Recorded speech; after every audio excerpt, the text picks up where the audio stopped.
ओम नमः सिद्धेभ्याय जय श्री ओम नमः सिद्धेभ्याय जय श्री ओम नमः सिद्धेभ्याय।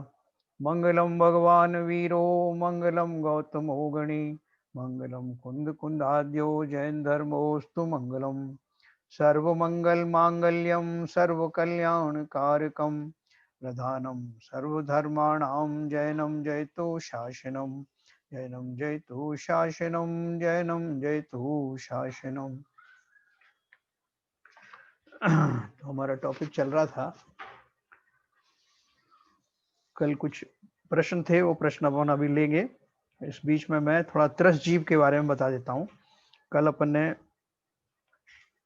ये स्थावर जीवों के बारे में बात किया, सचित अचित पदार्थ के बारे में बात किया, उसके बारे में लोगों के काफी प्रश्न थे। तो अभी हम 1-2 मिनट जरा ये त्रस जीव के बारे में और पढ़ेंगे और उसके बाद में अपन अपने प्रश्न उत्तर पे आ जाएंगे। पेज नंबर 144, नया एडिशन, जैन धर्म जानिए। त्रस जीव। अब ये त्रस जीव कौन से हैं? जो चलते फिरते हैं। इन्होंने मोबाइल दिया है, उनका नाम मोबाइल बीइंग्स। तो इनको चलते फिरते भी बोल सकते हैं, या जिनको त्रस नाम कर्म का उदय हो, या जो दो इंद्रिय से अधिक वाले हों। त्रस नाम कर्म के उदय से जिन जीवों का जन्म 2 से 5 इंद्रिय जीवों में होता है, वे त्रस जीव कहलाते हैं। ये जीव गतिमान होते हैं, अर्थात चल फिर सकते हैं। इनके 2 या अधिक इंद्रियां होती हैं। ये लोक में त्रस नाली में रहते हैं, अतः इनका नाम त्रस जीव पड़ा है ना। आपने देखा ना, मध्य लोक के जो ये अपना जो 3 लोक की जो रचना है, उसमें बीचों बीच एक जो है लाइन जा रही है। इसमें भी किसी पेज पे शायद पीछे दिया है, तो वो जो लाइन है उसमें, हाँ ये लाइन है, देखो सबसे लास्ट पेज पे ये जो दिया है त्रिलोक आकृति, उसमें बीचों बीच एक ब्लॉक जैसा बनाया है। वो ब्लॉक जो है मतलब एक पैसेज जैसा बनाया हुआ है। वो पैसेज में रहने वाले सारे जीव जो है वो त्रस जीव हैं, इसे त्रस नाली कहते हैं। तो अतः इनका नाम त्रस जीव पड़ा है। इनके 6 से 10 प्राण होते हैं। इंद्रियों की अपेक्षा से त्रस जीव 4 प्रकार के होते हैं। पहला द्विइंद्रिय जीव, यहाँ से शुरू होते हैं ना त्रस जीव। द्विइंद्रिय जीव कौन से हैं? जिस जीव के स्पर्शन और रसना 2 इंद्रियां होती हैं, जैसे लट, जोंक, केंचुआ आदि रेंग कर चलने वाले कीड़े। फिर 3 इंद्रिय जीव कौन से हैं? जिनके स्पर्शन, रसना और घ्राण इंद्रियां होती हैं, जैसे चींटी, खटमल, बिच्छू, कान खजूरा आदि पैरों से चलने वाले कीड़े। देखो इंद्रिय नीचे से ऊपर तक यूं बढ़ रही है ना। स्पर्शन इंद्रिय के बाद में रसना, पहले मुंह आता है, उसके बाद में आपकी नाक आती है, घ्राण इंद्रिय है ना। तो स्पर्शन के बाद रसना, रसना के बाद में फिर एडिशनल घ्राण इंद्रिय, फिर घ्राण के बाद चक्षु इंद्रिय, और चक्षु इंद्रिय के बाद में ये हमारी कर्ण इंद्रिय आती है। तो 3 इंद्रिय जीव जिनके स्पर्शन, रसना और घ्राण इंद्रियां होती हैं, जैसे चींटी, खटमल, बिच्छू, कान खजूरा आदि पैरों से चलने वाले कीड़े। तीसरा है चतुरिंद्रिय जीव, जिन जीवों के स्पर्शन, रसना, घ्राण और चक्षु इंद्रियां होती हैं, ये चतुरिंद्रिय हुए, जैसे भौरा, मक्खी, ततैया, मच्छर आदि उड़ने वाले कीड़े। भले वो छोटे दिख रहे हैं लेकिन वो 4 इंद्रिय हैं। इसी तरह 5 इंद्रिय जीवों में जिन जीवों के स्पर्शन, रसना, घ्राण, चक्षु और कर्ण इंद्रियां होती हैं, जैसे मनुष्य, पशु, तोता, सर्प, देव, नारकी आदि, वो सारे पंचेंद्रिय जीवों में आते हैं। उपरोक्त अनुसार आगे की इंद्रिय वाले जीवों के पीछे की इंद्रियां भी अवश्य होती हैं, है ना। मतलब जो इंद्रियां हैं, अपन ने जैसे पहले पढ़ा था, हर एक इंद्रिय के पीछे उसके आत्मा के प्रदेश होते हैं, और उसका एक विशेष जो उतना जो आकार होता है, आत्मा के जितने प्रदेश उसमें पार्टिसिपेट करते हैं, उनका आकार भी बताया तत्वार सूत्र में। अब त्रस जीवों की आयु, द्विइंद्रिय, 3 इंद्रिय, चतुरिंद्रिय और पंचेंद्रिय तिर्यंचों की उत्कृष्ट आयु क्रमशः 12 वर्ष, 49 दिन, 6 माह और 3 पल्य होती है ना। यानी 2 इंद्रिय की उत्कृष्ट मान मैक्सिमम उत्कृष्ट आयु क्रमशः 12 वर्ष, 3 इंद्रिय की 49 दिन, 4 इंद्रिय वाले की 6 माह और 5 इंद्री वाला मैक्सिमम 3 पल्ले तक रहता है। तो पल्ले बहुत बड़ा माप है। जैसे उनका 84 लाख पूर्व था ना, तो पर पल्ले तो बहुत ज्यादा होता है, देवों के होते हैं पल्ले में आयु। तथा इनकी जगन्य आयु अंतर मुहूर्त होती है, मिनिमम आयु अंतर मुहूर्त सभी की। नार की, मनुष्यों और देवों की आयु हेतु कृपया 400 पेज देखिए, है ना। ये अपन पेज देखेंगे आगे अभी। तो गतियों की अपेक्षा जीवों के भेद हैं। गतियों की अपेक्षा जीवों के 4 भेद हैं, नारकी, तिर्यंच, मनुष्य और देव। यहाँ इनका संक्षिप्त विवरण दिया जा रहा है। नारकी किसे कहते हैं? नरक में रहने वाले जीव नारकी हैं। ये हुंडक संस्थान वाले नपुंसक और पंचेंद्रीय होते हैं। इनके आर्त व रौद्र ध्यान होता है और अशुभ लेशाही होती है। अधोलोक में 7 नरक व 84 लाख बिल हैं जिनमें ये रहते हैं। ये सभी संगी होते हैं। संगी होते हैं मतलब मन वाले होते हैं। त्रियंच में मनुष्य, देव और नारकी को छोड़कर शेष एकेंद्रीय से पंचेंद्रीय जीवों को त्रियंच कहते हैं। ये संगी और असंगी दोनों प्रकार के होते हैं। बैक्टीरिया भी त्रियंच गति के माने जाते हैं। पंचेंद्रीय त्रियंच जीवों के भी निम्न 3 भेद हैं। देखो त्रियंच के बारे में हमने क्या पढ़ा, ये जो निगोदिया जीव है ये भी कौन है? त्रियंच में आएंगे, क्योंकि मनुष्य, देव और नारकी को छोड़कर बाकी के सारे एकेंद्रीय से पंचेंद्रीय तक जीवों को त्रियंच कहते हैं। बैक्टीरिया वगैरह ये सब जो है उसमें एकेंद्रीय है ना, तो ये सब जो उसमें आएंगे। ये संगी और असंगी दोनों प्रकार के होते हैं। बैक्टीरिया भी त्रियंच गति के माने जाते हैं। पंचेंद्रीय त्रियंच जीवों के भी 3 भेद हैं। पहला जलचर, जो जल में चलते हैं, जैसे मछली, मेंढक, कछुआ ना, मगरमच्छ आदि। थलचर जो हैं जो पृथ्वी पर चलते हैं, जैसे गाय, शेर, कुत्ता आदि। नवचर यानी जो नभ में चलते हैं, उड़ते हैं, जैसे चिड़िया, चील, तोता आदि। फिर मनुष्य कौन है? मनुष्यों को मनु या कुलकर की संतान कहा जाता है, क्योंकि मनु ही मनुष्यों को आजीविका के साधन सिखाकर उनका लालन पालन करते हैं। अतः वे मनुष्यों के पिता समान है, मतलब वो संतति वहां से चल रही है। मनुष्य 4 प्रकार के होते हैं, भोग भूमिज, कर्म भूमिज, अंतर्द्वीपज और सम्मूर्छन जन्म वाले। इनका विवरण हमने पहले भी पढ़ा है और आगे और पढ़ेंगे। धार्मिक क्रियाकलापों के आधार पर मनुष्यों के 2 भेद आर्य और म्लेच्छ हैं। इनका विवरण इस प्रकार है। आर्य मनुष्य, जो मनुष्य धर्म क्रियाओं से सहित हैं तथा गुणवानों द्वारा पूज्य हैं, वे आर्य कहलाते हैं ना। ये भी 2 प्रकार के हैं, रिद्धि प्राप्त आर्य और रिद्धि रहित आर्य। जिनके तप आदि से विभिन्न प्रकार की रिद्धियां उत्पन्न हो जाती हैं, वे रिद्धि प्राप्त आर्य कहलाते हैं। और रिद्धियां 64 प्रकार की होती हैं, जिसमें 64वीं रिद्धि केवल ज्ञान अपन ने पढ़ा। दूसरा, रिद्धि रहित आर्य कौन है? जिनके कोई रिद्धि नहीं हो, वो रिद्धि रहित है। म्लेच्छ मनुष्य कौन से हैं? जो मनुष्य धर्म क्रियाओं से रहित होते हैं, निंद्य आचरण करने वाले होते हैं तथा आर्य संस्कृति से हीन होते हैं, वे म्लेच्छ मनुष्य कहलाते हैं। ये भी 2 प्रकार के होते हैं। पहला अंतर्द्वीपज म्लेच्छ और दूसरे कर्म भूमिज म्लेच्छ। अंतर्द्वीपज मतलब लवण समुद्र और कालोदधी समुद्र में स्थित 96 अंतर्द्वीपों, जिन्हें कुभोग भूमियां कहते हैं, उनमें उत्पन्न होने वाले मनुष्य अंतर्द्वीपज म्लेच्छ कहलाते हैं। इन्हें कुमानुष भी कहते हैं। इनकी जो आकृति होती है शरीर की, बड़ी आड़ी टेढ़ी होती है, बड़े बड़े कान, जिसमें एक कान को बिछा लें, एक कान को ओढ़ लें। उनकी आकृति मुंह की बहुत अजीब होती है। तो ये सब जो है कुमानुष कहलाते हैं और कुभोग भूमियों में रहते हैं। दूसरे कर्म भूमि म्लेच्छ, भरत व ऐरावत आदि कर्म भूमियों में प्रत्येक में एक आर्यखंड और 5 म्लेच्छ खंड हैं।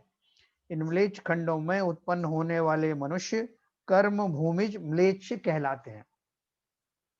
आर्यखंड में भी यवन, भील आदि कर्म भूमिज म्लेच्छ होते हैं, ठीक है ना। कर्म भूमियों में उत्पन्न होने वाले आर्य मनुष्यों को ही मोक्ष प्राप्त हो सकता है। अपन सब कर्म भूमि में रहने वाले आर्य मनुष्य है ना। म्लेच्छ मनुष्यों को मोक्ष प्राप्त नहीं होता।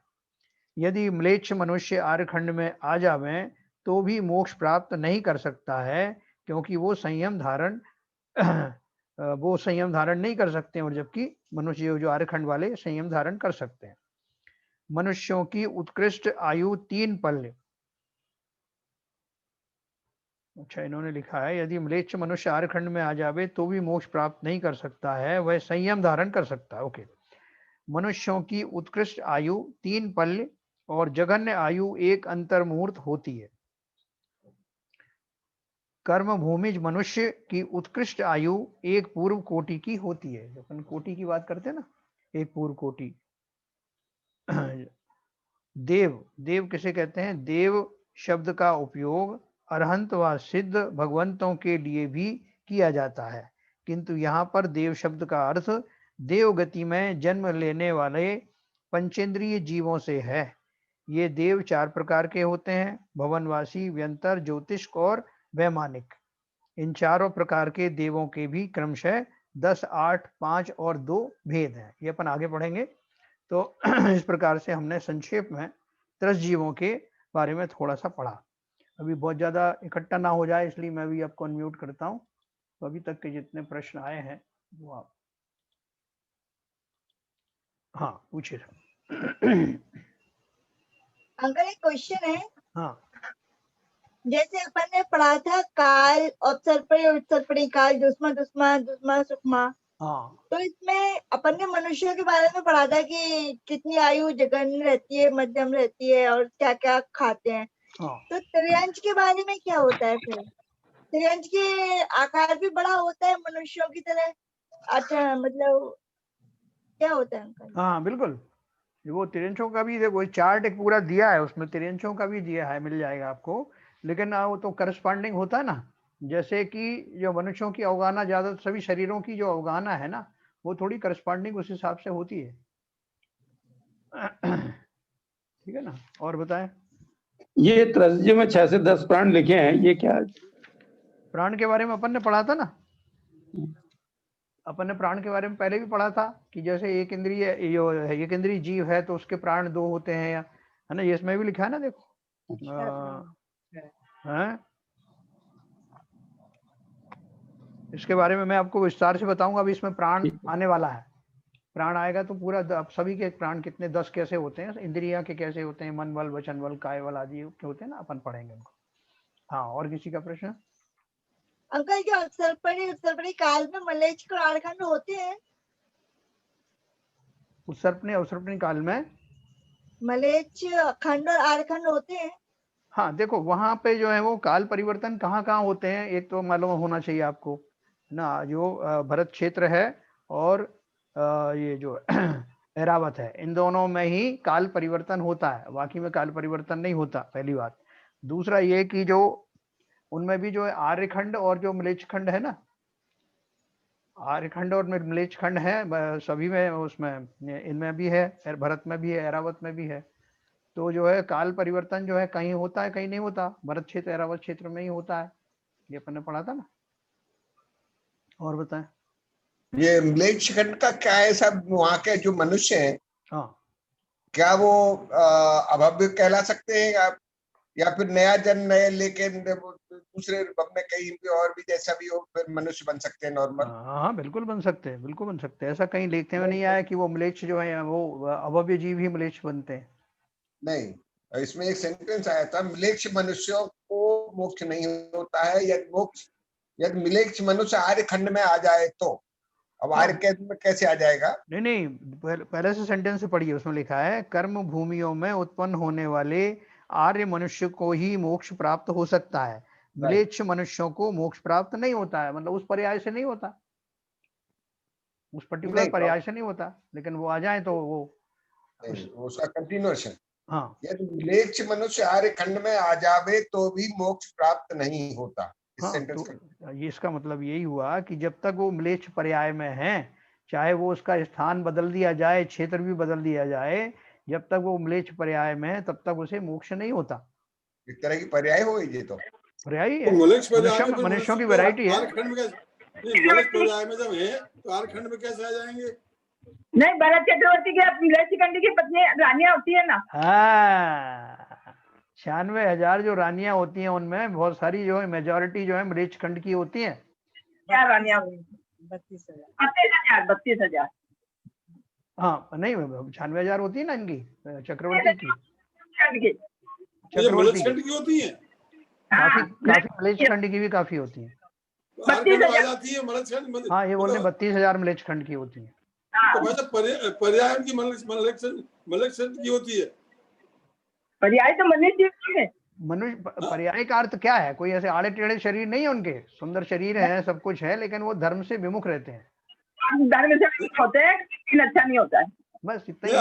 अभी आप बता रहे थे कि मलक्ष पर्याय में तो किसी कान बड़े होते हैं और किसी के वो होते हैं।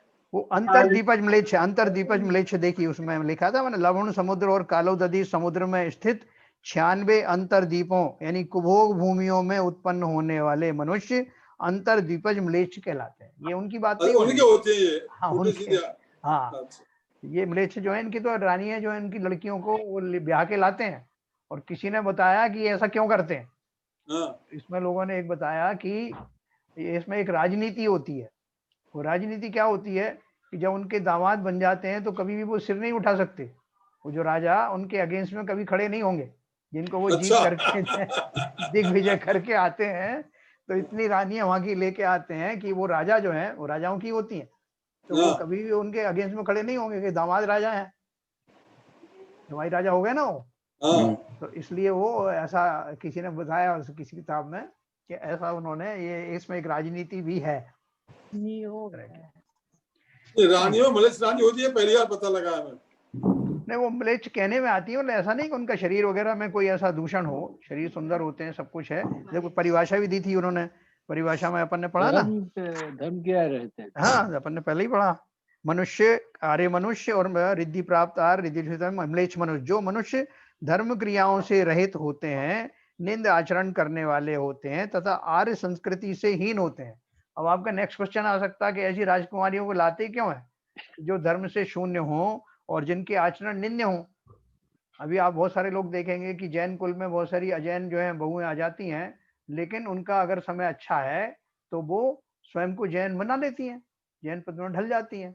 ऐसे ही कितनी सारी ये आती होंगी और अवश्य ही जैन बन जाती होंगी। उनके आचरण सुधर जाते हैं, जन्मजात जैसे भी हो बाद में सुधर सकते हैं ना। ये सब जीव तो सब नरक में जाते होंगे। गति में आते हैं। क्या क्या बोला? मलेच्छ जीव तो नरक में जाते होंगे। एक मिनट। हाँ, एलके जैन साहब कुछ बोल रहा है। हाँ बोलिए। त्रस जीव त्रंच गति में आते हैं। त्रस जीव किस गति में आते हैं? त्रंच गति में। त्रस जो है कौन से हैं? 2 से लेकर, देखो हमने पढ़ा ना सेंटेंस। हाँ, दो इंद्रिय से लेके 5 इंद्रिय तक के। हाँ, तो पंचेंद्रिय उसमें तिरंज भी जो इसमें लिखा है कि देखो बहुत अच्छा उन्होंने दिया है पेज नंबर 145 पे। कैटेगरी है केवल मनुष्य देव नागी को छोड़कर। हाँ, मनुष्य नहीं है ना, मनुष्य तिरंज नहीं है, देव तिरंज नहीं है, नारकी तिरंज नहीं है, तो अब कौन से बच्चे तिरंज में? 1 इंद्रिय से लेके 5 इंद्रिय तक के बाकी के जीव, जैसे कीड़े मकोड़े हैं, या आपके जो है ये हाँ, 5 इंद्रिय में ये भी आते हैं ना आपके, शेर चीते वगैरह, ये सब पंचेंद्रिय तिरंज है।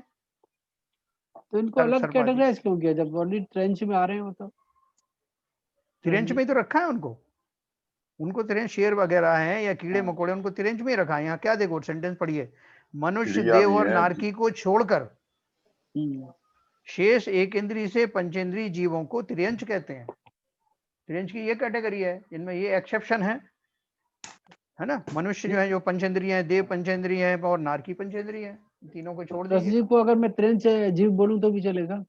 त्रस जीव में सब आ जाएगा। त्रस जीव में 2 या 2 से अधिक वाले, उसमें मनुष्य देव आदि भी है। अगर मैं तिरंज जीव बोलूं तो चलेगा? नहीं चलेगा। क्यों? त्रस जीव के तिरंज बोलोगे तो वो लिमिटेड हो जाएगा ना। त्रस एक व्यापक शब्द है, त्रस एक बड़ा शब्द है जिसमें तिरंज भी समाहित हैं, देव भी समाहित हैं, मनुष्य भी समाहित हैं। नहीं, देव समाहित नहीं ना साहब, वो छोड़कर है इनको। अरे यार फिर से पढ़िए, त्रस जीव किसे कहते हैं? त्रस की बात सुनो। त्रस में तो यही है, केवल मनुष्य देव नारकी नहीं है उसमें। अरे यार फिर से पढ़ो, 144 पेज पे सबसे ऊपर त्रस जीव लिखा है। त्रस नाम कर्म के उदय से जिन जीवों का जन्म 2 से 5 इंद्रिय जीवों में होता है वे त्रस जीव कहलाते हैं। ठीक है, इन त्रस जीवों में कौन कौन से आते हैं? 2 इंद्रिय से शुरू होते हैं, उसमें जो है मनुष्य भी शामिल है, मनुष्य भी शामिल है, देव भी शामिल है, नारकी भी शामिल है। तो त्रस जो शब्द है वो व्यापक शब्द है, बड़ा शब्द है, और उसके अंतर्गत उसमें तिरंज भी आते हैं और नान तिरंज भी आते हैं। ठीक है ना। हाँ, और बताएं। ये मलेच्छ जीव जो है ये तो नरक में ही जाते होंगे फिर। कुमानुष जीव, कुमानुष, हाँ कुमानुष। हाँ हाँ हाँ, उनकी जो गति जो सब अपन ने पढ़ी थी उसमें पूरा कुमानुष मनुष्य कैसे होते हैं, अभी भी आगे के पेज पे इनका सबका डिटेल आने वाला है। और बताएं। तो ये सब आपकी शंका का छो और थी ना कल, वो वनस्पति के बारे में कुछ हाँ, शंकाएं वो थी लोगों की। सूखे लेते हैं ना, सूखे काम में। हाँ, सुखा करके काम में लेते हैं जो वनस्पतियां। हाँ, तो प्रश्न ये है कि उनमें वो जीव जो रहते थे वो पहले, जैसे अदरक है, अदरक को सुखा के सौंठ बना लेते हैं, तो वो सौंठ बना के फिर उसे वो बोलते हैं वो खाई जा सकती है। ऐसी हल्दी का है, हल्दी को सुखा करके वो सूखी हल्दी बन जाती, पाउडर बन जाती, जड़वत हो जाती है, वो मिट्टी जैसी हो जाती है, तो उसको उपयोग में लेते हैं। तो इनका प्रश्न ये है कि उनको सुखा के लेने में क्या जीव नहीं मरते, यही प्रश्न है ना आपका? हाँ यही है। हाँ, तो इसका कौन उत्तर देगा बताओ कि उन जो वस्तुएं हैं जिनमें जब गीले में जो है वो होते हैं, तो क्या हम जानबूझ करके उनको सुखाएं कि उनके जीव मर जाएं और फिर उनको प्रयोग में लाएं? नहीं, देखिए पानी को आप शुद्ध करते हैं गर्म करके, हाँ, तो उसमें भी क्या कहते हैं, जो त्रस्जीव होते हैं वो तो मर जाते हैं जब उबालते हैं पानी को। नहीं, त्रसजीव तो आप त्रसजीवों से तो छान लेते हैं, उनको छान कर जीवाणी कर देते हो, हाँ, वो जीव तो बच जाते हैं। वो जीव तो बच हाँ। जाते हैं, खाली उनके जो जलकाय के जीव जलकाय। हैं वो जरूर मर जलकाय जाते के जीव, हाँ, जलकाय के बराबर। जीव, गर्म होते जलकाय के जीव चले जाते हैं। हाँ, अंकल जी, हाँ। इसका सौंठ और हल्दी का ये है एक्चुअल में कि सौंठ और हल्दी ऑटोमेटिक अपनी क्रिया से जीव, मतलब उसको मारना नहीं पड़ता उन जीव को। यदि तुम ऐसे छोड़ दो तो वो ऑटोमेटिक सूख जाएंगे। उसको हमें कुछ, तुम आलू प्याज और चीज को ऐसा छोड़ दो तो वो सड़ जाएगा, उसमें जीव बराबर। उत्पन्न नहीं होंगे। बहुत बढ़िया। हाँ, लेकिन सही है, सही है। जीव बहुत अच्छा। उत्पन्न नहीं होते, वो अपनी खुद ही क्रिया से, अपने ही मतलब आयु काल पूरा होने से ऑटोमेटिक सूख जाता है और काट बन जाता है। हाँ। इसलिए वो नहीं नहीं नहीं प्रमला जी, हाँ जी, सूखने का मतलब मरते तो होंगे ना। मरते, लेकिन हम नेचुरल प्रोसेस में। हाँ, नेचुरल पर्याय अपने आप बदलती है। हाँ, जैसे आलू को आप छोड़ दोगे तो वो सूखेगा नहीं, वो सड़ जाएगा। बराबर, वो बात सही है आपकी, वो बात सही है। वो मतलब ये अपने कंपैरिजन जब करो ना कि आर्गुमेंट को बाकी सब थोड़ा एक्सटेंड करेंगे। किसको, इसी बात को नहीं, इस आर्गुमेंट को एक्सटेंड करके बताइए सर। जब आप अदरक को निकाल लेते हैं जमीन में से, तो निकाली क्या है? आपने मानने के लिए निकाली है क्या? आप हेतु तो बनते ही हैं। नहीं, हेतु तो आप जल के भी बनते हैं, जैसे शिवजन साहब कह रहे हैं। आप जल आप लेके आए हो, क्यों लेके आए हो? आपको उपयोग में लाना ना जल को, आपको लाना ही नहीं चाहिए था जल को। उसके अंदर में जो जल का डायरेक्टली इनडायरेक्टली जिम्मेदार तो हैं हम लोग। 100% जिम्मेवार है। अब वो तो अपनी हर क्रिया में हम जिम्मेदार हैं। हम जो आरंभी हिंसा जो बात करते हैं, आरंभी हिंसा में ये सब आता है। यहाँ तक मेरा एक क्वेश्चन है। हाँ, एक सेकंड। यहाँ तक कि जब अपन उसको जब सुखाते हैं, जो अपने जो दाल वगैरह जो अपन लेके आते हैं बाजार से, उनको साफ करते हैं, तो साफ करने में वो जो जीव उसमें से निकलते हैं, इल्ली वगैरह निकलती हैं, उनमें बहुत सारे तो हमारे निकालने के प्रोसेस में मर जाते हैं, वो सारे उनको सुखाने के प्रोसेस मर जाते हैं। धूप आदि में सुखाते हैं ना अपन, उसमें आलोचना पाठ में पढ़ते हैं ना, घरियाले धूप डराया, तिनका नहीं जतन कराया, है ना, ये सब चीजें इसलिए तो आती हैं। ये हमको दोष लगते रहते हैं। हाँ हाँ, पूछिए, कौन पूछ रहे हैं? नहीं, इडली वगैरह का तो देखा, इडली वगैरह का तो देखा है कि ये जो है वापस जिंदा हो जाती है। मैंने कई बार चावल में धोया है इनको, तो धोने के बाद ये मर गए, लेकिन फिर जिंदा होकर चल दिए वापस। हाँ, वो उनके अपने अपने स्वभाव होते हैं, वो जीव थोड़ी देर के लिए मूर्छित जैसे हो जाते हैं।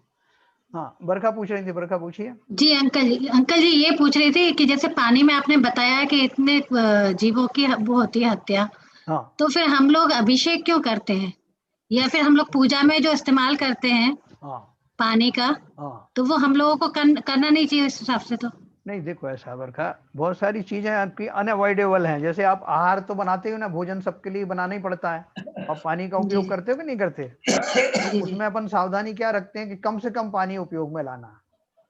जो सावधानी, अपन पानी के बिना हमारा काम नहीं चलता, और जब भी पानी यूज करोगे तो उसमें जो है वो जलकाय के जीव होंगे ही होंगे, त्रस जीव तो निकल जाएंगे, भले आप छान के अगर जीवाणी वगैरह बराबर करते हो, लेकिन जो जलकाय के जीव है वो तो मरते ही हैं। तो वहां क्या उपाय कर सकते हैं कि हम जल बिना कारण के इधर उधर ना ढोलें। आलोचना पाठ में ये लिखा ना, बिना कारण के हमने जल ढोलिया तो उसके मैं पाप का अधिकारी बना। आलोचना पाठ में पूरा दिया है, जो गृहस्थ से होती हैं जो क्रियाएं, नहीं अंकल जी, हम लोग गृहस्थ है इसलिए होती है हम लोगों से। लेकिन अगर हम भगवान का अभिषेक कर रहे हैं, इस तरह की हिंसा अगर हो रही है तो इस तरह से हमको नहीं करना चाहिए। देखो ऐसा है, बिल्कुल आपकी बात सही है, एक एंगल से बिल्कुल सही है। मुनिराज तो नहीं करते ना अभिषेक आदि, क्योंकि उनके यहाँ तो बहुत स्ट्रिक्ट है। लेकिन हमारे यहाँ क्या, भक्तों के कुछ मीडियम होते हैं, जैसे पूजन की सामग्री भी हम धोते हैं तो उसमें भी जीव हिंसा होती है। और ये जो हम अभिषेक आदि करते हैं, शांति धारा के लिए जल लेते हैं, सामग्री धोते हैं, सभी में हिंसा तो है। लेकिन क्या है कि अगर उसके मुकाबले में हमारे भाव इतने अच्छे निर्मल हैं, उनके माध्यम से हमारे भक्ति के भाव इतने ज्यादा लगते हैं कि उनसे होने वाली हिंसा का पाप उसमें बहुत कम हो और पुण्य का जो है उपाय ज्यादा से ज्यादा हो, तब हमें ये सब अलाउड है। लेकिन अगर उल्टा हो जाए कि हमारे मन तो लग ही नहीं रहा उसमें अभिषेक में, खाली हम जल ढोल रहे हैं, तो फिर हिंसा ही हिंसा बनी ना। इसलिए इसमें बड़ा बैलेंस की जरूरत है। तभी तो अपन कहते हैं ना, जैसे बाबूजी वगैरह सब यही तो बोलते हैं कि आप मिनिमम पानी उपयोग करो। अभिषेक में भी, शांति धारा में भी जरूरी थोड़े कि बड़े बड़े कलश ही आप ढो। एक प्रतीक स्वरूप होता है कि हम उन प्रतिमा का के माध्यम से उन जिन देव का बहुमान करते हैं, तो उसके लिए प्रतीक 2 बूंद पानी भी हो सकता है और एक छोटा सा कलश भी हो सकता है और बहुत बड़े कलश भी हो सकते हैं। अभी हम इंद्र से अगर कल्पना करें तो इंद्र तो जो है वो क्षीर सागर का पानी लाता है जो जीव रहित होता है, लेकिन हम अगर जीव रहित पानी तो नहीं ला सकते। इसलिए हमारे पास एक ही उपाय है। एक उपाय क्या है कि त्रस्त जीवों को निकाल करके, छान करके, पानी को थोड़ा प्रोसेस करके, और उतने जितने कम से कम पानी से काम चले उतने से एक क्रियाएं करना चाहिए, क्योंकि ये भाव लगाने के लिए है, जीवों को मारने के लिए थोड़ा है। दूसरी बात यह है कि जितना पानी हम जो है उसको गंधोदक में के रूप में कन्वर्ट करेंगे, फिर गंधोदक का विसर्जन करते हैं, कहीं पेड़ों के तनों में डालते हैं, कहीं गमलों में डालते हैं, वहां देखो कितनी चींटियां वीटियां घूमती रहती हैं, उन सबको मार डालते हैं।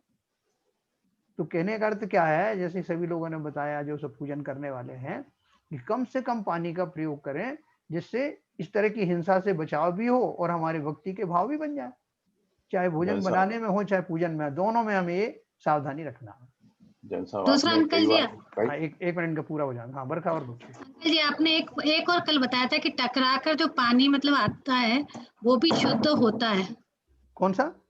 टकरा के पानी जो आता है, टकरा के वो भी शुद्ध होता है। हाँ, टकरा के मतलब बरसात का, जैसे मतलब समुद्र का पानी है, झरने का पानी होता है ना, झरने का पानी होता है, टकरा के पत्थरों से टकराता आता है, तो वो भी शुद्ध कहलाता है। नहीं, वो शुद्ध उस अपेक्षा से नहीं है। वो जो झरने आदि का पानी है वो इस अपेक्षा से कि उसमें इम्प्योरिटीज, केमिकल्स वगैरह कम होते हैं, वो उस तरह की शुद्धि की बात है वो, जी जी, है ना। वो बाकी उसमें जीव आदि तो सब होते हैं, जल गाय के जीव तो सब में पाए जाएंगे।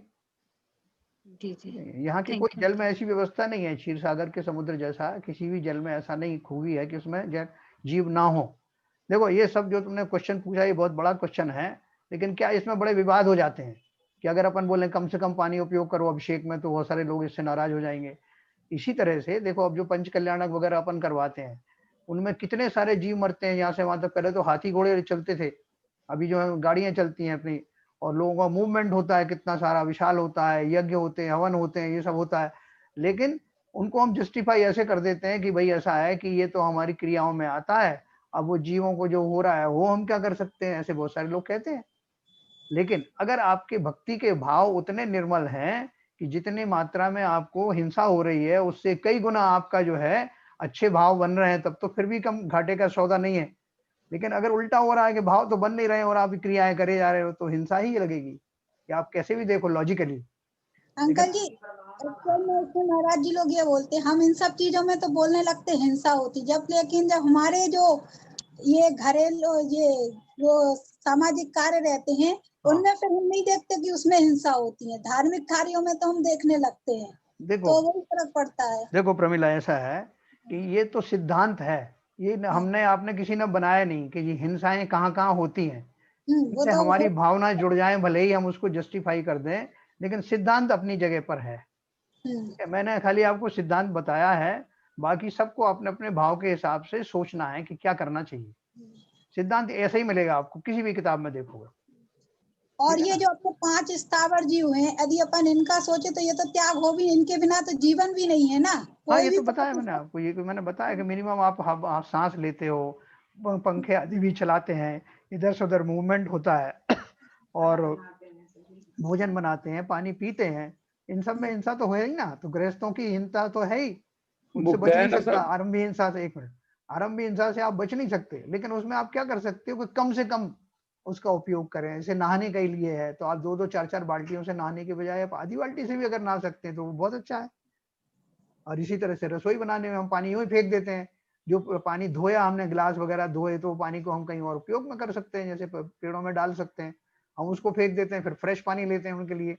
तो जहां जहां आप उनका उपयोग कर सकते हो, मिनिमम पानी यूज करेंगे, तो आप उन सब पापों से बचेंगे, क्योंकि ये सब हमारे इंडिविजुअल का ही नुकसान है, दूसरे किसी का नहीं है। कोई रोक रहा है तो उसका फायदा नहीं है, ठीक है।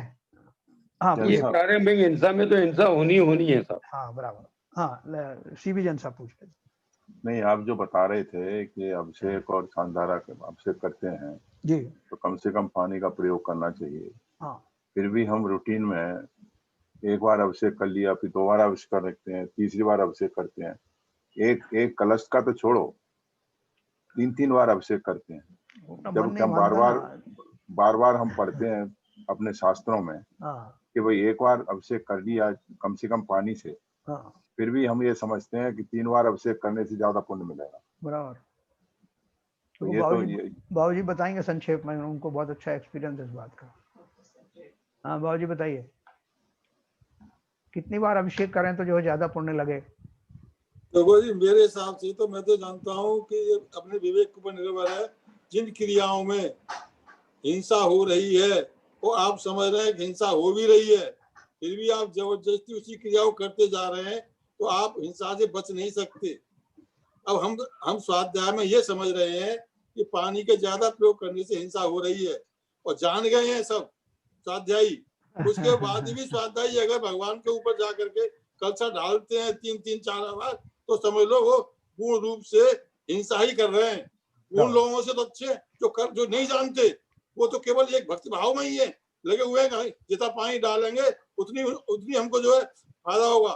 लेकिन स्वाध्यायी जो जान गए ये इस बात को, वो भी अगर इस काम को उसी तरीके से कर रहे हैं, तो ये उनके लिए तो अब जो है पूर्ण रूप से हिंसा का बंद लगना ही लगना है। इसलिए मेरा निवेदन ये है कि अब जो भी क्रियाएं करें, नहाने की, धोने की, कपड़ा धोने की, या उन क्रियाओं में प्रत्येक क्रिया के अंदर ये सोचें कि हम हिंसा कितनी हो रही है, हिंसा से हम कितना बच सकते हैं। बस मेरा तो यही है। बिल्कुल सही, बहुत बढ़िया आपने कहा। बाबूजी, आपने जो बोला कि जो जान गए हैं उनको ही हिंसा लगेगी, जो जानते नहीं उनको भी हिंसा लगेगी। वो तो हिंसा के पात्र है ही, लेकिन जो नहीं जान रहे वो तो कर रहे हैं, वो अपने करी करें, उनको समझ में नहीं आ रही है, समझाओगे तब भी समझ में नहीं आएगी।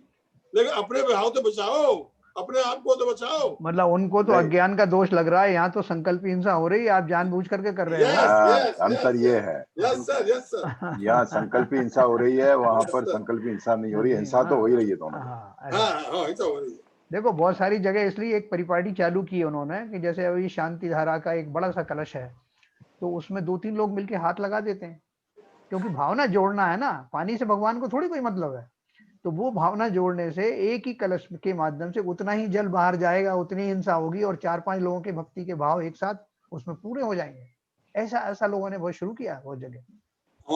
हमारे एसपी जैन साहब ने प्रपोजल रखा था कि बाबूजी ये जो रोजाना जो 2-3 किलो जो सामग्री है पानी से 2 करके आप रख देते हैं, और ये करते हैं, तो बड़ा इसके सूखी सामग्री रहने दो, और सूखी सामग्री से पूजा करो। और जो 2-4 आदि जो वेदी पे पूजा कर रहे हैं, वो अपनी सामग्री धो ले थोड़े पानी से।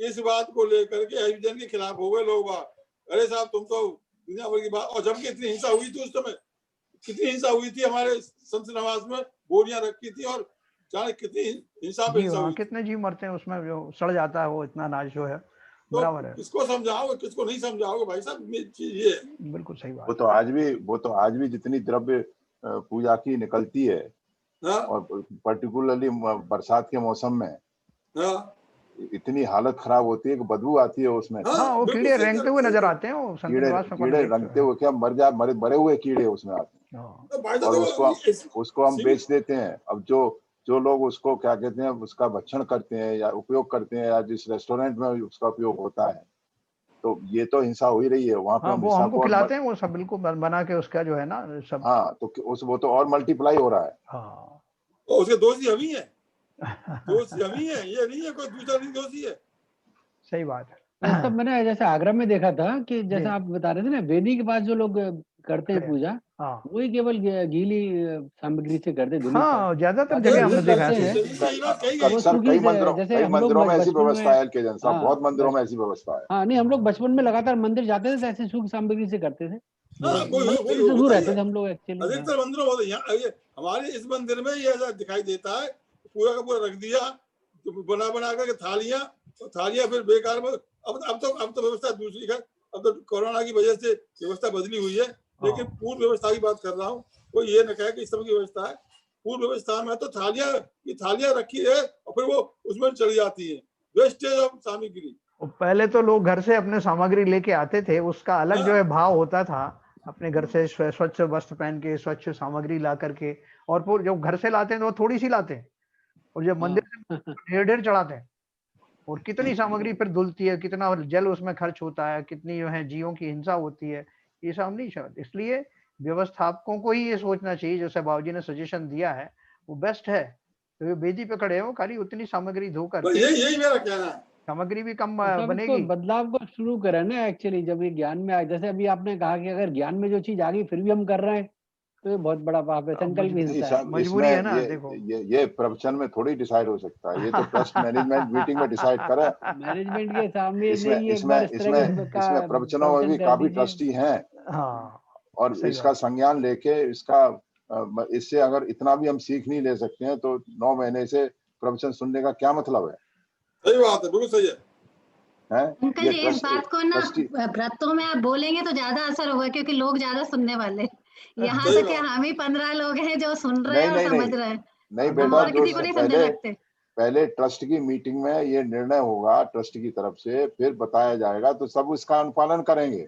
देखो बरखा जी, बात ये है, ये सिद्धांत जो है हर कोई आदमी इसको समझना नहीं चाहता। समझ में आती भी है तो हम समझा भी नहीं सकते। जैसे मैं नवीन को भी नहीं समझा सकती ये बात की है ना, आपको ऐसा करवाना चाहिए, ये नहीं समझा सकते हम लोग अपने हस्बैंड को। ये जब आप जैसे हमको समझा रहे हैं ना, तो हमें अच्छी तरह से समझ में आ रही है आपकी बात। बेटा इतना जरूर है, इतना विश्वास है, नवीन बहुत समझदार है, वो बिल्कुल समझते हैं इस बात।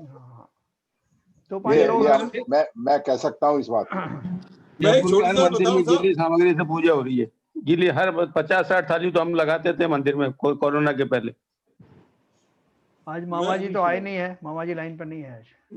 मैं एक छोटी सी बात बताऊं कि अभी कुछ दिन पहले 500 जितने भगवान है सबको थाली में रख के अभिषेक किया जाता था। हाँ, एक साथ। उसके बाद में कोरोना एक चपट मारी तो एक भगवान जी कर दिए, और ये 15-20 दिन, एक महीने एक भगवान जी का अभिषेक हुआ। उसके बाद फिर सब भगवान जी आ गए। अरे भाई, मेरी ये समझ में नहीं आता है, जब आप एक भगवान जी से काम चल सकता है तो सब भगवान जी को वहां रख करके पूजा करके उतना ज्यादा पानी खर्च होगा, उतना ही ज्यादा टाइम वेस्ट होगा।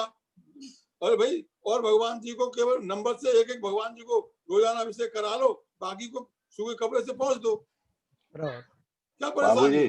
बाबूजी उसका कहते हैं तो क्या कहेंगे, परंपरा चल रही है भैया, जैसा चल रहा है। लेकिन बाबूजी जो आप बता रहे हैं ना, कोरोना पीरियड में तो इसलिए एक प्रतिमा जी का करते थे कि वहां पर केवल मामा जी रेस्ट्रिक्टेड थे और एक दर्जन, तो सारी प्रतिमाओं को लेके और उनका मार्जन करना, उसमें टाइम ज्यादा लगता था। अभी 4 लोग रहते हैं, और जब से ये महाराष्ट्र गवर्नमेंट ने मंदिर खोलने की परमिशन दी है, और जब से अपने मंदिर के पूरे द्वार खुले हैं, तो उसके पहले दिन तो पूरा महामस्तकाभिषेक हुआ सर। महामस्तकाभिषेक हुआ अपनी चंदा प्रभु की प्रतिमा का, और उसको रगड़ के पहुंचा गया, समझे। और अब से मैं तो रोज अभिषेक देखता हूँ, और उसी दिन से सारी प्रतिमाएं दोबारा से रख के उनका अभिषेक हो रहा है। तो ये तो व्यवस्था की जानबूझ के, मतलब व्यवस्था में अव्यवस्था को देख के उसमें ये सोच रहे हैं कि बड़ा पुण्य का अर्जन हो रहा है, हम क्या कर सकते हैं। हम तो भाव यही कर सकते हैं कि भैया हम तो नहीं कर रहे हैं तो इसलिए बचे हुए हैं, मगर जो कर रहे हैं वो कर रहे हैं। अपने भाव संभालो भैया, अपने भाव संभालो बस, और इन चीजों में कोई झंझट नहीं। लेकिन सर एक प्रश्न था, जैसे कि हम मंदिर में तो अभिषेक के लिए जल पे एकदम से सीधे आ जाते हैं, जस्ट एक आर्ग्यूमेंट के लिए या समझने के लिए, लेकिन सुबह से शाम तक हम अपनी दैनिक क्रिया में नहाने से लेके गाड़ी साफ करना और कपड़े धोने से लेके सुबह से लेके शाम तक जितना जल उपयोग करते हैं, उसके कंपैरिजन में अभिषेक के लिए कितना % होता है वो? मतलब जब हम इतना नहाने के लिए, खाना बनाने के लिए, कपड़े धोने के लिए, गाड़ी धोने के लिए कितना जल उपयोग करते हैं, उसके कंपैरिजन उसकी तो हम बात नहीं करते, सिर्फ जब सीधा हम अभिषेक पे आ जाते हैं। बेटा मैंने अभिषेक के विवेक के लिए मैंने पहले ही कहा, विवेक पूर्ण कार्य करिए, जिन क्रियाओं में ज्यादा पानी खर्च होता है उन्हें न करिए। ये केवल अभिषेक की बात नहीं हो रही है, ये बात दैनिक जीवन की भी हो रही है। ये जो मैंने जो कहा उस बात को समझिए। हर एक क्रिया में केवल पानी के लिए नहीं, प्रत्येक क्रिया में विवेकपूर्ण कार्य करिए, जिसमें समझते हो पानी ज्यादा खर्च हो रहा है या ज्यादा हिंसा हो रही है, उनको अवॉइड करिए, उसी से आपका कल्याण होगा। केवल बहस करने से नहीं चलेगा काम कि अब तू ज्यादा कर रहा है कि मैं कम कर रहा हूँ, अभिषेक में अभिषेक के लिए क्यों मना कर रहे हो? ऐसा कोई मना नहीं कर रहा, अभिषेक के लिए कोई मना नहीं कर रहा, शांत धारा के लिए कोई मना नहीं कर रहा।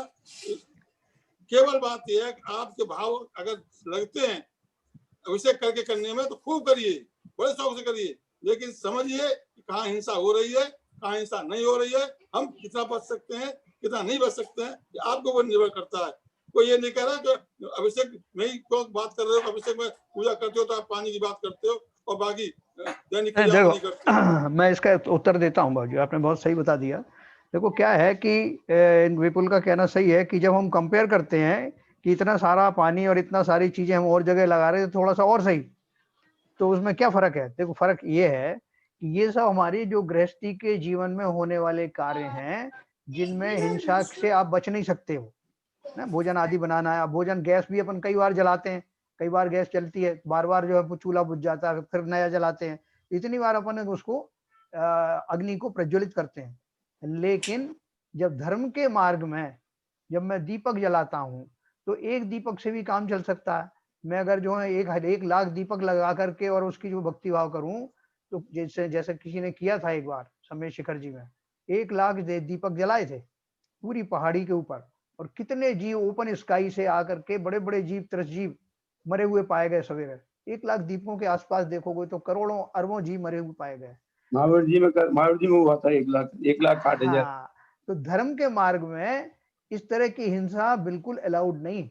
गृहस्थी के मार्ग में तो चलो गृहस्थ लोग कर रहे हैं, लेकिन वहां तो मैं भक्ति भाव से, जिस भाव से हिंसा का त्याग करने जा रहा हूँ, राग द्वेष से वंचित होने जा रहा हूँ, पापों से बचने जा रहा हूँ और उन्हीं क्रियाओं में संलग्न हूँ जिनसे मुख्य रूप से पाप होते हैं। तो धर्म के क्षेत्र में इस तरह के रिस्ट्रिक्शन, इस तरह का विवेक बहुत ज्यादा जरूरी है। वहां 1 दीपक जलाने में भी हिंसा तो होती है, लेकिन अगर उसके कंपैरिजन में आपके भाव बहुत अच्छे हैं और दीपक के बिना आपको आश्रय नहीं मिलता तो चलो किंचित अलाउड है। लेकिन इतना जो जला करके कितना आप भाव बढ़ा रहे हो, उसको बढ़ जाएंगे क्या भाव? किन जीवों की शवों के ऊपर से आप जो है धर्म अर्जन कर रहे हो, ये तो सोचना चाहिए ना। इसलिए वो गृहस्थ का जो पानी बखेरना है और जो इधर जो हमारा धार्मिक क्रियाओं में, उनमें एक विशेष अंतर है। यह तो हमारे भाव सब जीवों के प्रति दयावान होना चाहिए, विशेष रूप से धार्मिक क्रियाओं में। ठीक है बाबू जी? नहीं, बहुत बढ़िया, आपने बहुत विश्लेषण किया। क्योंकि दिवाली के पहले दिन चतुर्दशी को भी 48 दीपकों से आरती हुई थी। ठीक है। हाँ, तो देखो ये अपना अपना विवेक पर है, मैं इसमें कुछ कह नहीं सकता हूँ, सिद्धांत की बात है बस ये। ठीक है, तो अपन आगे चलेंगे। हमने वैसे भी अंकल जी ये चीज हमको अभी पता चल रही है, अदरवाइज हम लोग भी है ना, मतलब कहते थे कि अभिषेक करो अभिषेक करो। देखो मैं आपको एक बात और बताऊं, बोलते थे डेली करना चाहिए। एक रहस्य की बात मैं आपको बताऊं, जो अभिषेक कर रहे हैं जो जीव हैं, उनमें 2 तरह के लोग हो सकते हैं। जैसे एक बड़ा सा आपने कलश उसके हाथ में दे दिया है ना, इसको अन्यथा मत लेना, एक एग्जाम्पल दे रहा हूँ। बड़ा सा कलश उसने भर लिया और उसका जो कलश जो अभिषेक करने वाला है, उसका पूरा कंसंट्रेशन उपयोग किसमें लगा हुआ है कि ये धारा सीधी पढ़ना चाहिए, बीचों बीच पढ़ना चाहिए, और मैं ऐसा दिखूं कि दूसरे लोग भी देख सकें, और ये मेरा हाथ अगर दुखने लगा तो मैं कैसे अब इसको बर्दाश्त करूं या कोहनी टिका लूं। उसके सारे जो भाव हैं उस समय इस जाति के भाव भी हो सकते हैं। उसके विपरीत कोई सामने खड़ा हुआ व्यक्ति जो अभिषेक भाव से देख रहा है, अत्यंत भावपूर्वक उनकी जो महिमा उसके अंदर आ रही है, बहुमान आ रहा है भगवान के, तो वो इन सब प्रक्रियाओं से बचते हुए जो मैंने बताई, और वो सिर्फ भावों में लग सकता है। दोनों जीवों की एक क्रिया कर रहा है, एक नहीं कर रहा, लेकिन फिर भी जो क्रिया नहीं कर रहा है उसके ऐसे उत्कृष्ट भाव हो सकते हैं। इसका अर्थ यह है कि क्रियाओं से वास्तव में काम नहीं होता। जब तक कि उन क्रियाओं में आपके भाव भी तदनुसार ना जुड़े, तब तक उसका अभीष्ट फल नहीं मिलता। तो सामने खड़ा हुआ व्यक्ति भी घबराए नहीं कि मेरा नंबर तो आया ही नहीं, अरे वहां खड़े खड़े तो उससे उत्कृष्ट भाव कर सकते हो। इसलिए इसमें लड़ाई झगड़े नहीं करना, मेरा नंबर नहीं आया और मेरा कब आएगा, नहीं आने दो। अगर ये ट्रिक हमारे समझ में आ गई तो बिना धारा छोड़े हुए भी, सामने देखते हुए भी आपके ऐसे उत्कृष्ट भाव हो सकते हैं। लड़ाई किससे करना है? ठीक है साहब, तो आगे चलेंगे अपन। अभी हमने ये मनुष्य नार की त्रियंच, मनुष्य, आर्य मनुष्य, ये सब पढ़े हमने, देव पढ़े। अब मन की अपेक्षा से जीवों के भेद, सैनी और असैनी करके होते ना, मैं अभी आपको म्यूट नहीं करूंगा, इसी में आप पूछ सकते हैं थोड़ी देर बाद। लोक परलोक का विचार, हित अहित का विवेक आदि कार्य ऐसे हैं जो मन के बिना नहीं हो सकते। देखो मन की इंपॉर्टेंस बता रहे हो। अतः मन की स्वतंत्र सत्ता स्वीकार की गई है। मन की अपेक्षा से जीव दो प्रकार के होते हैं। पहला, संगी या सैनी यानी मन सहित जीव। जिन जीवों के मन होता है और जो हित अहित की शिक्षा उपदेश आदि ग्रहण कर सकते हैं, वे संगी या सैनी जय जीव कहलाते हैं। नार की, देव और मनुष्य गतियों के सभी जीव और पंचेंद्रीय तिर्यंचों में से कुछ जीव संगी होते हैं। जो बड़े बड़े जीव होते हैं वो सब संगी होते हैं, जो शेर, चीता, हिरण, हाथी आदि, ये सब जो है कौन से होते हैं? इनमें मन भी है। और जो चार इंद्रिय तक के जो जीव हैं उनमें नहीं होता मन, पंचेंद्रिय में भी कुछ का नहीं होता। तो इस तरह से संगी या सैनी मन सहित जीव है। दूसरे हैं असंगी या असैनी यानी मन रहित जीव। जिन जीवों के मन नहीं होता है और जो शिक्षा उपदेश आदि ग्रहण करने में असमर्थ होते हैं, वे असंगी कहलाते हैं। 1 से 4 इंद्रियों के सभी जीव असंगी होते हैं। देखो लिखा ना, 1 से 4 इंद्रियों के सभी जीव असंगी होते हैं, अर्थात उनमें मन नहीं होता। और पंचेंद्रियों में से कुछ जीव जैसे पानी का सर्प, कोई कोई तोता आदि असंगी होते हैं, है ना। पंचेंद्रिय तो है वो, लेकिन उनका मन नहीं होता। उपरोक्त अनुसार पंचेंद्रिय जीवों में कुछ संगी होते हैं और कुछ असंगी होते हैं। अतः संगी असंगी का भेद केवल पंचेंद्रिय तिर्यंचों में होता है, अन्य में नहीं, क्योंकि बाकी तो नियम से ही असंगी ही होते हैं। ठीक है। मति ज्ञान और श्रुत ज्ञान तो एकेंद्रीय आदि सभी जीवों में उनकी पर्याय के योग्यतानुसार होते हैं। जैसे अपन ने बोला निगोदीय जीव को भी किंचित मति ज्ञान श्रुत ज्ञान होता है, अक्षर के अनंत में भाग के बराबर, लेकिन होता तो है। मति ज्ञान और श्रुत ज्ञान तो एक इंद्रिय आदि सभी जीवों में उनकी पर्याय की योग्यता के अनुसार होता है, जबकि संगी जीवों में मति ज्ञान व श्रुत ज्ञान की विशेष योग्यता संभव है। हम कौन से जीव हैं? हम संगी हैं, संगी पंचेंद्रिय। तो हमको मति और श्रुत ज्ञान जो है अपनी पराकाष्ठा तक पहुंच सकता है। चींटी आदि विकलेत्री जीवों में भी विचारने की शक्ति अवश्य होती है। चींटी यद्यपि देख नहीं सकती, किंतु अग्नि की गर्मी महसूस करके वह यह विचारती होगी कि उधर जावेगी तो जल जाएगी, अतः वो उधर नहीं जाती है। अपन गर्म करते हैं कोई तो उसके आसपास नहीं जाती।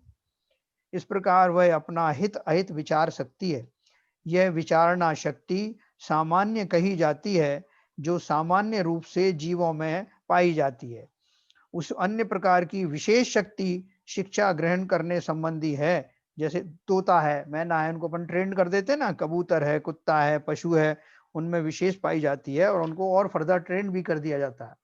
ये प्राणी पढ़ाए जाने पर अपनी अपनी बुद्धि के अनुसार ऐसी बातें सीख लेते हैं जो उनकी जाति के ही अन्य प्राणी नहीं जानते हैं। जो वेल मछली के शो वगैरह चलते हैं ना अमेरिका में, और अब तो यहाँ भी शुरू हो गया शायद, तो वो शो में वो किस तरह उनको ट्रेन करते हैं, वो जो ट्रेनर होता है वो जैसे जैसा कहता है वो वैसे उसमें ऊपर उछल करके डांस करना ये सब दिखाते हैं। तो इस तरह का उनको ट्रेन किया जा सकता है। अतः यह शिक्षा ग्रहण करने की विशेष शक्ति जिन जीवों में पाई जाती है वे संगी होते हैं और जिनमें नहीं पाई जाती है वे असंगी होते हैं। मन का विवरण आगे 309 पेज पर भी दिया है। अभी देखो थोड़ा सा और पढ़ेंगे। केवली संगी या असंगी नहीं, संगी जीव प्रथम से 12वें गुणस्थान तक होते हैं। केवली 13वें गुणस्थानवर्ती होते हैं, वे ना तो संगी हैं और ना असंगी हैं। इसका क्या अर्थ हुआ? उनके मन नहीं होता क्या? जो अरहंत आदि हैं, जो समूह शरण में अरहंत बैठे हुए, जो अपने बैठे हुए तीर्थंकर बैठे हुए हैं, उनके मन है या नहीं है? तो बोले है भी और नहीं भी है। Big question. ये तो कंफ्यूजन, इसका अर्थ क्या है? हाँ, इसका अर्थ क्या है? मन होता, भाव मन नहीं होता। हाँ, कि वो चूंकि अभी शरीर तो मनुष्य का ही है ना, तो उनका मन तो होता। जो उनका जो द्रव्य मन है, जो हृदय स्थान में अष्ट कमल दल वाला 8 पंखुड़ियों वाला जो कमल होता है, उस आकार का जो उनका मन होता है, भाव मन नहीं है, द्रव्य मन, वो तो उनके भी रहता है। लेकिन उसके पीछे रहने वाले आत्मा के जो प्रदेश हैं उन्हें भाव मन कहते हैं। तो अब उनको उन जो आडंबरों की, जैसे इंद्रियों की आवश्यकता नहीं, इंद्रिय तो लगी ना उनकी, तीर्थंकरों के भाई इंद्रिय नाक कान आदि सब लगे हुए ना, वो थोड़ी हट जाएंगे। लेकिन उनके पीछे वो उनके माध्यम से जो जानते थे, इंद्रियों और मन के माध्यम से, अब उनको उनके माध्यम से जानने की आवश्यकता नहीं रही। अब वो संपूर्ण शरीर में रहने वाले अपने समस्त आत्म प्रदेशों से डायरेक्ट जानते हैं, है ना। तो इसलिए मन चूंकि है, द्रव्य मन है, इसलिए मन वाले हैं, लेकिन मन का उपयोग नहीं कर रहे हैं, इसलिए बेमन वाले हैं, अर्थात ना वो संगी है ना संगी है। ठीक है। तो संगी जीव प्रथम से 12वें गुणस्थान तक होते हैं, है ना। 13वें गुणस्थान में ये बन जाते हैं अरहंत। केवली 13वें गुणस्थान वर्ती है, वे ना तो संगी है और ना असंगी है। अब थोड़ा सा और पढ़ेंगे। एक क्वेश्चन है यहाँ पर। हाँ, पूछिए। ये मतलब इस प्रवचन से परे है जी। हम इसमें 13वां गुण स्थान है, हाँ, जिसमें आत्मा का केवल ज्ञान प्राप्त हो जाता है। हाँ।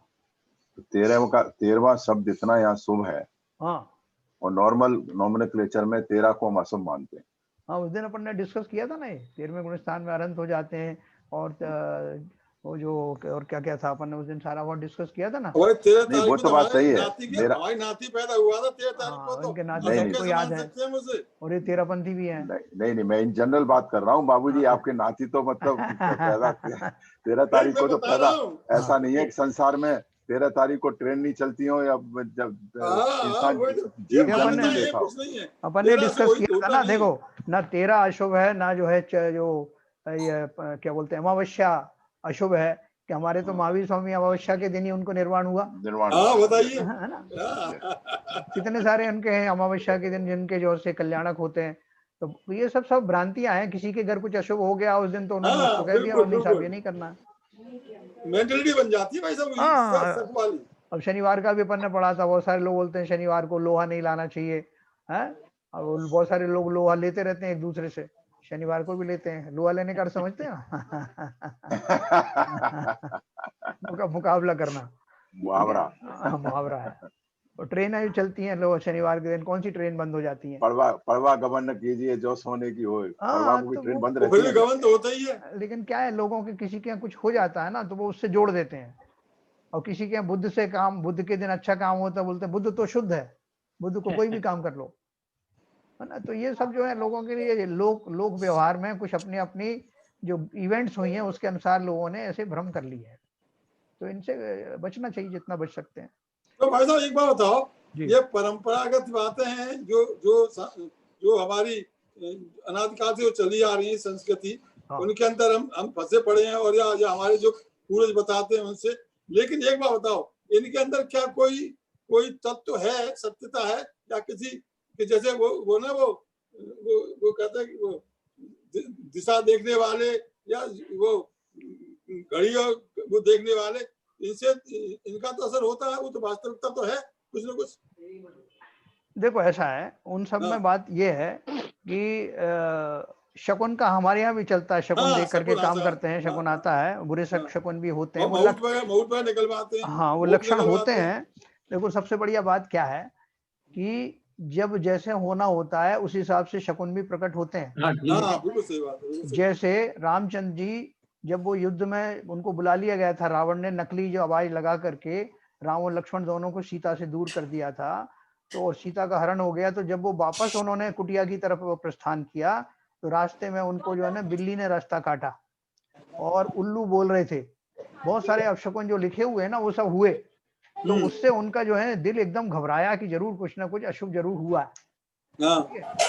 तो क्या होता है कि ये संकेत तो प्रकृति में होते हैं, लेकिन हमारे पुण्य और पाप के अनुसार, जैसे मान लो आपका पुण्य का उदय है तो वो संकेत देख करके आपने अपनी सावधानी बरत ली।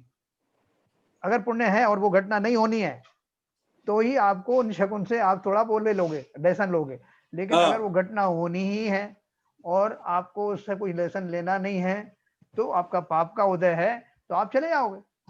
हाँ सही बात है। ये सर ये द्रव्य क्षेत्र काल भाव का असर पड़ता है इसमें। हाँ है ना।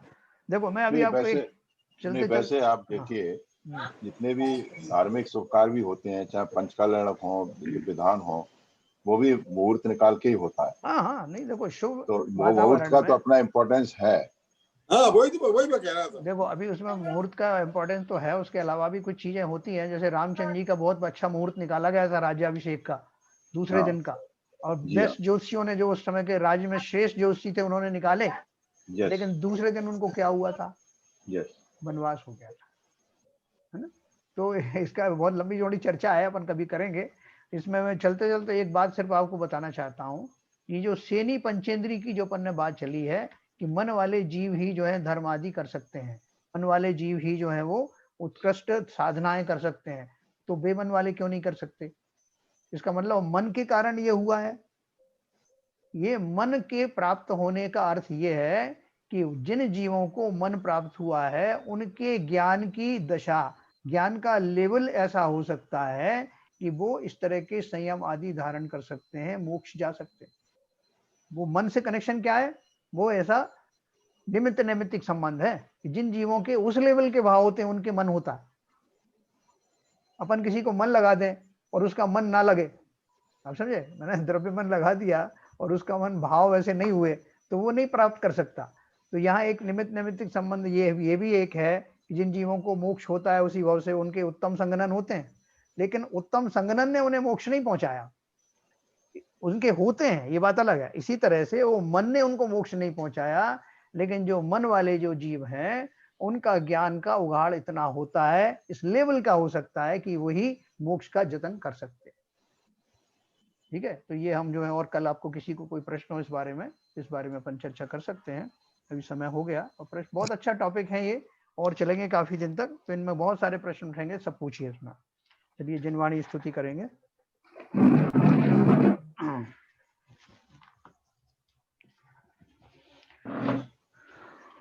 तम नाश वे को ज्ञान के प्रकाश वे को आपा पर भास वे को भानु सी बखानी है।